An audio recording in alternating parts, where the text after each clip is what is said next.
السلام علیکم ورحمۃ اللہ وبرکاتہ۔ زندگی خدا کی طرف سے دی گئی ایک مہلت ہے، جہاں اپنے کو اس خدا کی مرضی کا بنا کر اس مہلت کو پورا کرنا ہے۔ یہ مہلت آزمائشوں سے بھری ہوئی ہے۔ قرآن کا اعلان ہے وَلَنَبْلُوَنَّكُمْ بِشَيْءٍ مِّنَ الْخَوْفِ وَالْجُوعِ وَنَقْصٍ مِّنَ الْأَمْوَالِ وَالْأَنفُسِ وَالثَّمَرَاتِ وَبَشِّرِ الصَّابِرِينَ۔ اللہ کہتے ہیں کہ خوف و ہراس، ڈر، بھوک، مال کا نقصان اور جان کا بھی، اور پھلوں کا نقصان، ان سب کے ذریعے ہم تم کو ضرور آزمائیں گے، اور جو اس آزمائش میں پورے اترے ان صابرین کے لیے خوشخبری ہے۔ قرآن پاک میں اللہ رب العزت کہتے ہیں ان مع العسر یسرا، بے شک ہر مشکل کے ساتھ آسانی ہے۔ اللہ کہتے ہیں لا یقنطوا من رحمت اللہ، اللہ کی رحمت سے مایوس نہ ہو۔ اللہ بتاتے ہیں لا یکلف اللہ نفسا الا وسعها، اللہ پاک کبھی کسی نفس پر اس کی جان سے زیادہ بوجھ نہیں ڈالتے۔ رسول اللہ صلی اللہ علیہ وسلم جب غار ثور میں تھے، حضرت ابو بکر صدیق رضی اللہ تعالیٰ عنہ پریشان ہو گئے، تو رسول اللہ صلی اللہ علیہ وسلم نے جو بات کہی تھی، اللہ رب العزت بتاتے ہیں لا تحزن ان اللہ معنا، غم نہ کر، اللہ ہمارے ساتھ ہے۔ اللہ کی شان یہ ہے وما کان ربک نسیا، اور تیرا رب بھولنے والا نہیں ہے۔ ان ربی لسمیع الدعاء، بے شک میرا رب سننے والا ہے۔ یہ سب تعلیمات ہے ہم جیسے تمام انسانوں کے لیے۔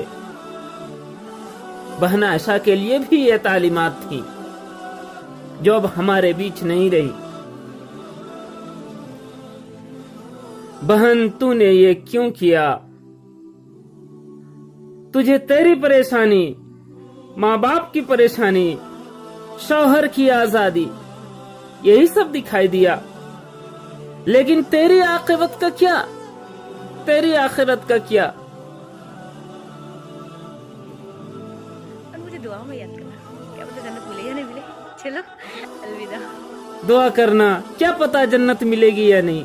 یہی کہا تھا نا، تو جانتی تھی کہ خودکشی اسلام میں حرام ہے، کیونکہ ہم اپنی جانوں کو اور مال کو اللہ کے حوالے کر چکے ہیں۔ اب اس پر ہمارا کوئی حق نہیں ہے، حق ہے تو صرف اللہ کا ہے۔ یہ جو جسم ہم کو ملا ہے، یہ جو جان ہم کو ملی ہے، یہ جو مال ہم حاصل کر رہے ہیں، ان سب کو اس کی مرضی کے مطابق ہی استعمال کرنا ہے۔ ان اللہ اشترى من المؤمنین انفسهم واموالهم بان لهم الجنہ، مومنوں کے جانوں کو اور مال کو اللہ رب العزت نے جنت کے بدلے، جنت کے عوض خرید لیا ہے۔ لیکن تیرا قصور کیا ہے؟ بس دل سے ایک بات لگا لی، ہمت ہار گئی اور اللہ پر بھروسہ چھوڑ دیا۔ کہ میں اللہ سے انہیں کہوں گی کہ میرے سے غلطی کہاں رہ گئی۔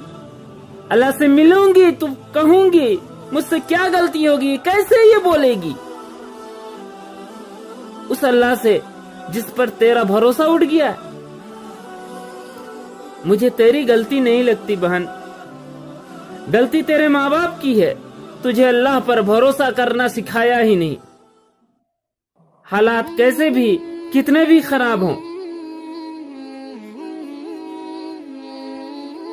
کیا مکہ کو بائیکاٹ کے 3 سال جیسے خراب تھے، یا پھر دوپہر کی تپتی ریت پر کھلے بدن پتھر سے دبائے گئے بلال کی طرح خراب تھے، یا پھر انگاروں پر لٹائے گئے خباب کی طرح خراب تھے؟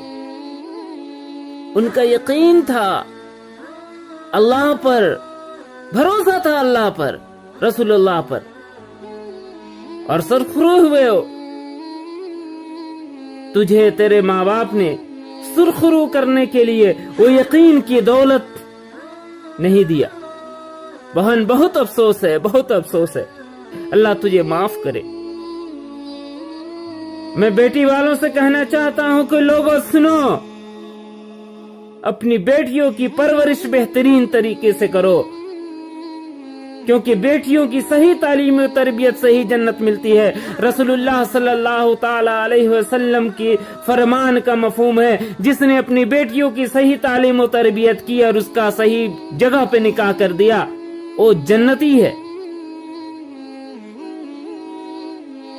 اور ایک بات یاد رکھنا بیٹی والوں، اپنی بیٹیوں کا نکاح جب تم کر چکو اور حالات خراب ہو جائیں تو ان کی واپسی کا دروازہ بھی کھلا رکھو۔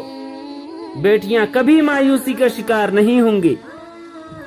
اور ماں باپ سے زیادہ میں سماج کے ان بھکاریوں کو، سماج کے ان بھک منگوں کو میں قصوروار مانتا ہوں، جو دوسروں کی بیٹی کو اپنی عزت بنا لینے کے بعد صرف دولت کے لالچ میں اندھے ہو کر کے کسی کی بھی جان سے کھیل جاتے ہیں، جو جہیز کا مطالبہ بیوی کے ماں باپ سے، ساس اور سسر سے کرتے رہتے ہیں اور اس کے لیے بیوی کو ٹارچر کرتے ہیں، بیوی کو میکے میں بٹھا دیتے ہیں۔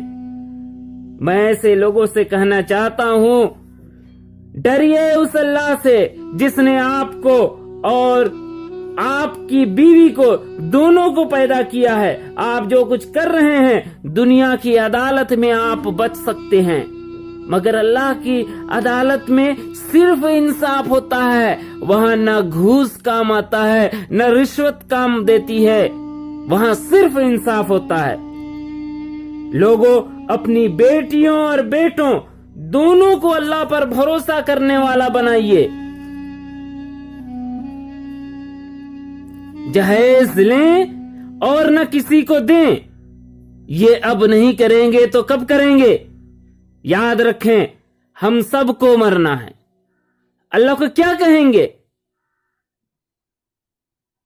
اللہ کے پاس جا کر کے کیا بولیں گے؟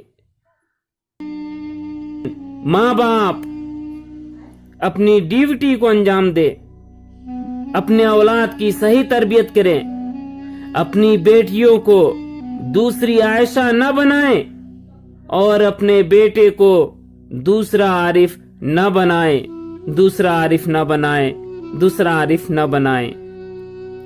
اور میں علماء کرام سے بڑے ادب کے ساتھ کہنا چاہتا ہوں کہ جن بچے اور جن بچیوں کی، جس لڑکے اور جن لڑکیوں کی شادی ہونے والی ہے، ان کی کاؤنسلنگ کا انتظام کیجیے۔ ان کو شادی شدہ زندگی کیسے گزاریں، اسلام اس سلسلے میں کیا رہنمائی کرتا ہے، میاں اور بیوی کے حقوق کیا ہیں، شوہر کے حقوق اور بیوی کے حقوق، ان ساری چیزوں کو بتانے کی ضرورت ہے۔ ماں باپ کی کاؤنسلنگ الگ سے، لڑکی کی کاؤنسلنگ الگ سے، لڑکے کی کاؤنسلنگ الگ سے۔ اگر اس طریقے سے علماء کرام اپنے فرائض کو انجام دیں گے تو سماج میں ایسے حادثے نہیں ہوں گے۔